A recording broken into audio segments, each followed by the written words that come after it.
Addressing world leaders at the just concluded 76th session of the United Nations General Assembly Summit in New York, United States of America, President Muhammadu Buhari highlighted economic, social, and political challenges confronting the country and, of course, the continent of Africa. Concerning the issues on the state of the Nigerian economy, President Buhari reaffirms the importance of international trade as an engine for development and sustained economic growth, as well as global eradication of poverty, hereby calling for an improved multilateral trading system in stimulating countries' economic growth and development. President Buhari also stated that the outbreak of COVID-19 pandemic contributed to the increased deepening debt burden amongst African countries, by calling for debt suspension, including outright cancellation for some countries facing the most severe challenges. Other issues the president spoke about dwelt on human rights abuses, undemocratic governance, injustice, insecurity, among other menaces ravaging the country. Well, joining me via Skype from Abuja is the Chief Executive Officer of Dignity Finance and Investment Limited, Dr Chijioke Ekechukwu. Good afternoon, Dr. Ekechukwu. It's good to see you, sir. Good afternoon, Tolo. Yes, let's start with the effect of COVID-19 and what President Buhari talked about, that all economies need support, of course, from one another this time to be able to survive. What more do you think we can get? Let's talk about Africa's most populous nation. Now, what more can we get with regards to support for COVID-19, maybe vaccinations and all of that to further stabilize our economy? Yeah, thank you very much. Listening to the president speak at the United Nations, you could see he was speaking like the leader of Africa. He was speaking as the president of the largest economy in Africa, and so most of the things he spoke about were centered on the growth of Africa and stabilization of African economy. You could see that he dwelt a little on the issues around Nigeria, and so that was the kind of speech I listened to and Nigerians listened to. So we give him kudos, especially to the extent that he tried to highlight all the issues affecting Africa as a continent. Of course, on the economic side, he said a whole lot. Like you already mentioned, the issues of fair trade. Africa has not received enough of fair trade. Just the other day, we heard about the size of trade that has happened between Nigeria and China. A huge and large sum of money running to billions of dollars. Now, Nigeria has not actually, in any form, benefited from this huge transaction going on, because we have had a negative balance of payment and negative balance of trade with all these countries. And so, for United Nations, we need to be thinking about how to stabilize and how to make sure we bridge the big gap between our exports and our imports. And so he talked about trade fairness, a lot of it, and he also talked about the issues of our debt and having to extend the expansion debt service, and of course, if possible, even suspend it for now because of still the effect of COVID-19. Talking about how the thing has affected Africa, he was also magnanimous enough to say, to thank obviously the entire world multilateral organizations in providing vaccine enough to go around Africa and at the right time. So a lot is being said, and you see, the issue about debt forgiveness and debt extension is the fact that all these multilateral institutions and donor countries are also watching to see how well Africa is disciplined enough with the funds given to them. If funds are given to African countries and they are not utilizing them for the purposes they have claimed they wanted to utilize them for, of course, asking for debt forgiveness or extension or extension of debt service suspension is also not going to go well with them, because they are watching. They are seeing that we don't have the discipline to manage the funds given to us. So they are also seeing that these people may not be able to handle it even if we extend it more and more. So those are the issues. Otherwise, the president also talked about the issues of having to cancel, because most of these debts with their interest, of course, you know where our debt, our revenue to debt service ratio is right now, which everybody talks about in the country. If we continue like this, you see that all the revenues we get on annual basis will go into debt service. And this is not supposed to be so.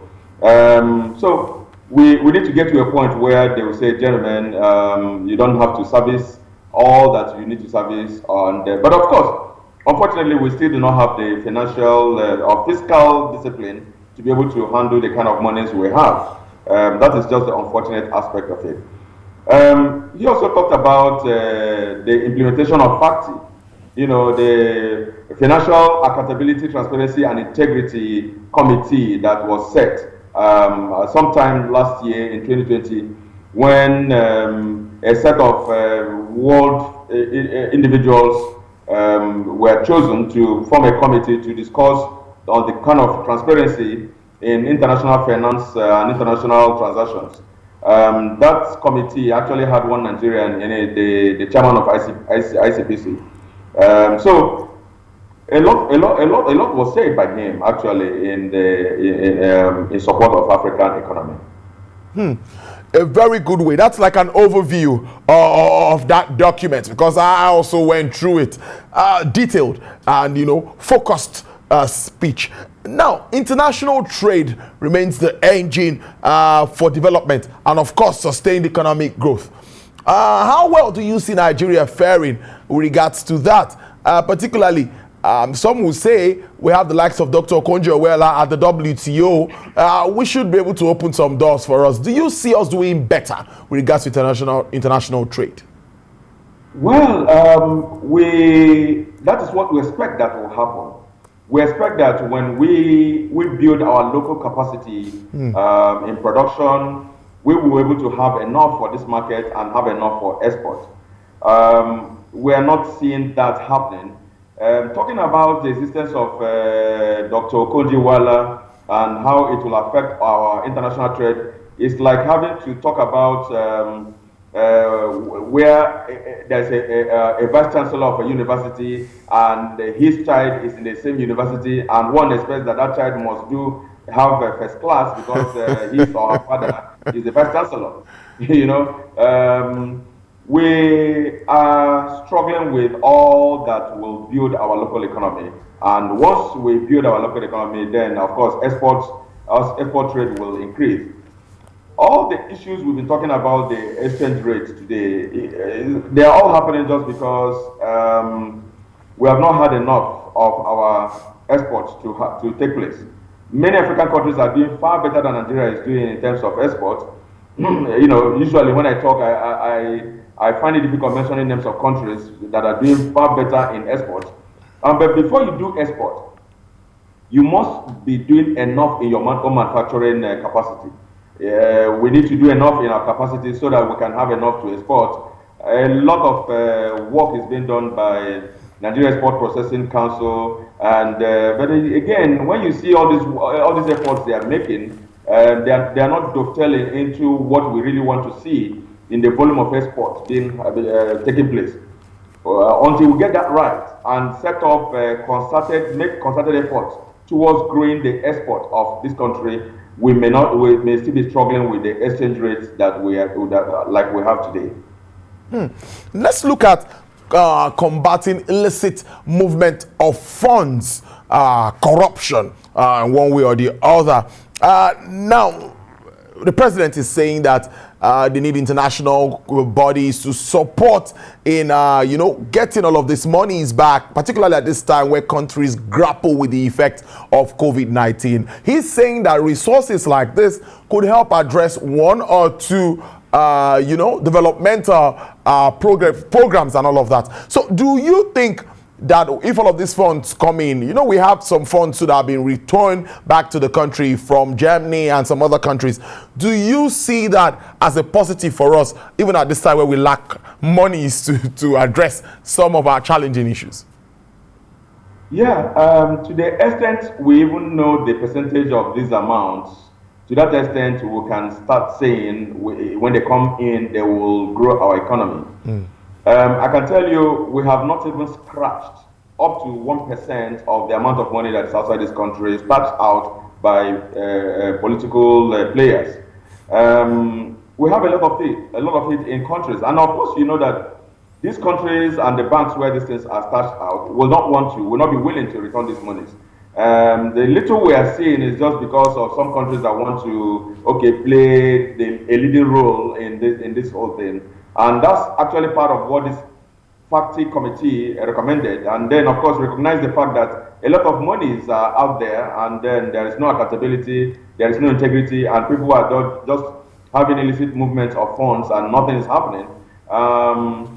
If only we can have all these monies, not even up to 50% of these monies repatriated back to this country, and we deploy them in agricultural production or in industrial revolution, industrial growth, I can tell you all the issues we've been talking about, unemployment, lower GDP and per capita income and things like that, will be a thing of the past.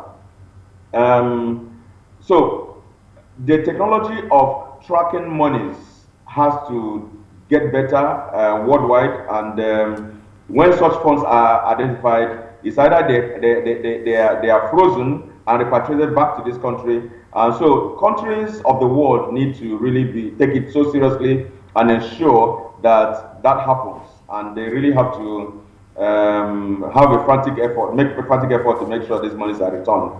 In other words, there has to be a United Nations legislation to be able to make this happen. So that the countries would see it as a duty to return and refund these monies to the appropriate owners of the money. Let's wrap up on this note. Global food systems has also been impacted by several factors, population and availability and accessibility of arable lands and all of the challenges with food system. How can this also get better relating to President Buhari's speech? I can tell you, agriculturally speaking, we have tried to grow. I can share with you an experience I had sometime when I traveled to a country like China. I was going from one province to another from a particular long journey, but I decided to do it so that I could see how I could just look at how the country was spread. What I discovered, marveled me. The fact that there was just no single idle land. Every land was cultivated. Every land was cultivated. As far as my eyes could see, all lands were cultivated, and I can tell you, we have a lot of land in this country, and if we even cultivate half of what we have, we are going to have excess food. But of course, having talked about agricultural production, we also have to look at all the issues inhibiting the size of production we want to have. The issues of insecurity, which we keep talking about all the time. We need to deal with it so that we can produce as much as people who are willing to go into agricultural production can do. So until that is addressed, you see that we are going to be scratching our hands and going to be struggling to be able to provide enough food for our country and even for export. So I encourage the government to do everything they can do to ensure that people are able to go back to their farms, and when they go to their farms, they are not going to lose their lives, and they're not going to lose their production, agricultural production. I must thank you so much, Dr. Chijioke Ekechukwu, who's the Chief Executive Officer, Managing Director of Dignity Finance and Investment Limited. Thank you so much for spending your afternoon with us to look at this very important speech and break it down. Let us make more sense of what it really means for us as Nigerians. Enjoy the rest of your day. Thank you very much.